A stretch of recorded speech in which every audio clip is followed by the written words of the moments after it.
This is Dan Riley for Sports Talk on Passionate World Internet Radio. Over the last 3 weeks, my show has devolved into what feels more like an online biology class than anything sports-related. These have been tough times for all of us, so when I heard the NBA is considering allowing certain teams to practice again, I felt ecstatic. Now, we do have to practice cautious optimism here. ESPN has already lamented the damage this could do to competitive balance in pro basketball, and it's a fair point.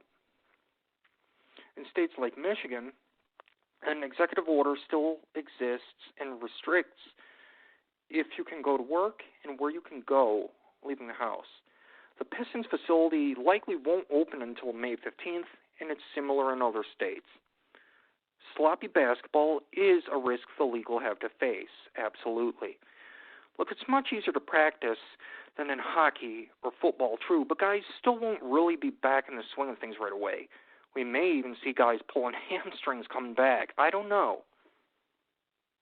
But the point I'm getting at is things will change if the NBA can come back. We may have referees calling games a lot tighter, making sure to get rid of guys pushing each other or elbowing guys to get a rebound. That'll be because of COVID.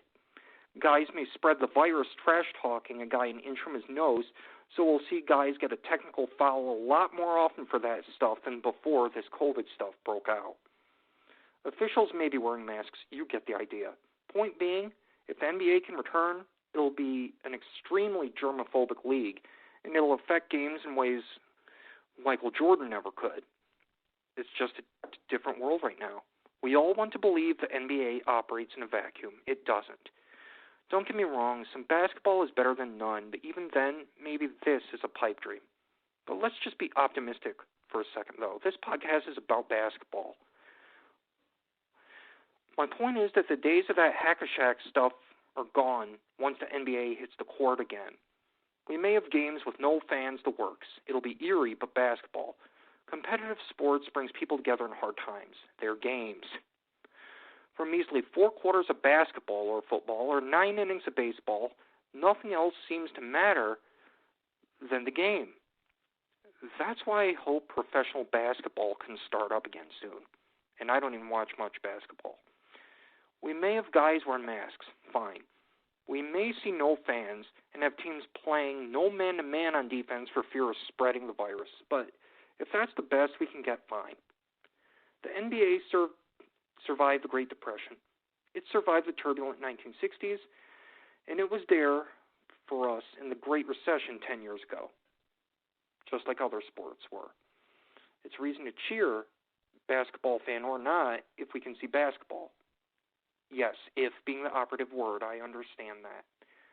We should hold a small amount of hope it can happen for the sake of our sanity, because all we can do is hope the distraction the game gives us can be there. It won't matter if we have guys wearing masks. We played pickup basketball to deal with the strain of school as kids. As adults, we hope some NBA basketball can return to help escape a worldwide tragedy for a few hours. It'd be very welcome right now, wouldn't it? Germophobic basketball won't be the escape we're used to, but it's good enough. Right now, we'd rather talk about Zion Williams' latest performance than incompetent leadership in the government or Mother Nature taking someone's child too soon. It's just not healthy having to see all that. Feeling there's no hope for sports to distract us for 2 to 3 hours, that's unthinkable for a lot of us. The swish of that basket after LeBron nails a three-pointer would never feel more welcome than right now. And we can only pray basketball can provide us an outlet soon, no matter how much COVID affects the game. Hope. That's what sports like the NBA offer, and we can only cross our fingers for them to return ASAP. After all, most of us in Michigan would actually much rather prefer having to see something like the riot in the Palace some 10, 15 years ago than having to be constantly reminded our state became a hot spot for the COVID outbreak in the U.S. The news on this pandemic is crippling. The NBA somehow beating the odds to come back would be a big win for society more than any buzzer beater ever could. It would give a feeling of normalcy for our lives, even if it's false.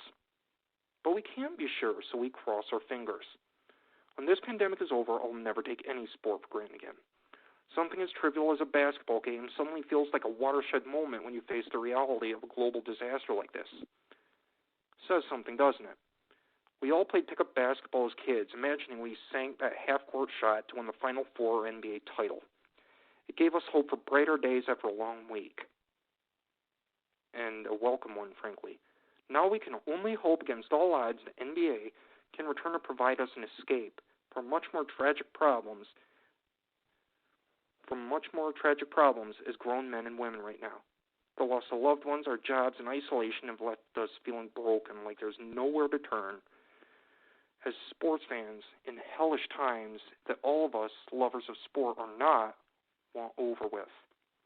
We can hope it's worth it, because it seems an unlikely return of the NBA can help us creep our hope in these threatening times where there is no cause for celebration, regardless of your race, creed, or political affiliations. It will mean so much more seeing a game of basketball right now than ever before, even if it's not really all that likely, because all we can do is hope it can in a time where hope is way too hard to come by. This is Dan Riley for Sports Talk. Thank you so much for tuning in and so long.